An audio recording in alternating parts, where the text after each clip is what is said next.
parle de quoi? On parle de ce nom de Angela Davis. Et c'est un nom qui vous pose problème. Pourquoi? À partir du moment où Angela Davis a pris des positions qui vous ont déplu, c'est là que vous êtes mêlé de l'histoire et vous avez voulu changer le nom. Et c'est ça votre problème, c'est que vous n'avez pas assumé le fait que Angela Davis critique le racisme structurel, l'islamophobie ou les politiques sécuritaires. Mais a-t-elle commis un seul délit? Absolument aucun. Et pourtant hier vous étiez les mêmes à rendre hommage à Santini qui lui a été condamné et là ça ne vous posait aucun problème. Donc vous voyez bien qu'à un moment il y a du double discours et c'est absolument insupportable. Et j'ai envie de dire votre logique est profondément contraire à l'esprit républicain, à nos valeurs de liberté d'expression. Honorer une personnalité historique n'a jamais signifié adhérer à chacune de ses opinions. La République regorge d'établissements portant le nom de figures complexes, parfois controversées. Exiger une conformité idéologique totale revient à transformer la mémoire collective en instrument de contrôle politique. Monsieur Chéron, vous pouvez m'écouter?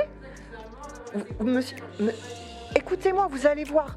Écoutez, franchement, vous devriez d'ailleurs apprendre à écouter la communauté éducative, ça serait un bien pour tout le monde. Mais plus grave encore, cette décision s'inscrit dans un climat plus large où les expressions de solidarité avec le peuple palestinien sont régulièrement stigmatisées, marginalisées ou assimilées à des positions illégitimes. Dans ce contexte, le cas d'Angela Davis apparaît comme un symptôme. Ce qui est sanctionné n'est pas seulement une personne, mais le droit de contester certaines politiques occidentales et de défendre les peuples opprimés. Et c'est pourquoi vous avez usé de tous vos pouvoirs pour ceux qui ont dénoncé la colonisation israélienne et le génocide palestinien, comme la cuisine de Souad, Rank en Seine, Marche des Fiertiers, Sciences Po, etc. Et la contradiction est frappante. Ceux qui dénoncent régulièrement la prétendue culture de l'annulation se sont eux-mêmes employés à effacer le nom d'une intellectuelle mondialement reconnue parce que ses opinions dérangeaient. Au fond, l'affaire du lycée Angela Davis pose une question essentielle. La liberté d'expression est-elle réservée aux opinions consensuelles ou protège-t-elle aussi les paroles critiques qui remettent en cause les rapports de pouvoir? En cherchant à effacer le nom d'Angela Davis pour des raisons politiques, vous faites le choix de préférer la conformité idéologique au pluralisme démocratique. Une démocratie vivante n'a rien à craindre des voix dissidentes. Elle s'affaiblit au contraire lorsqu'elle entreprend de les faire taire, de les marginaliser ou de les effacer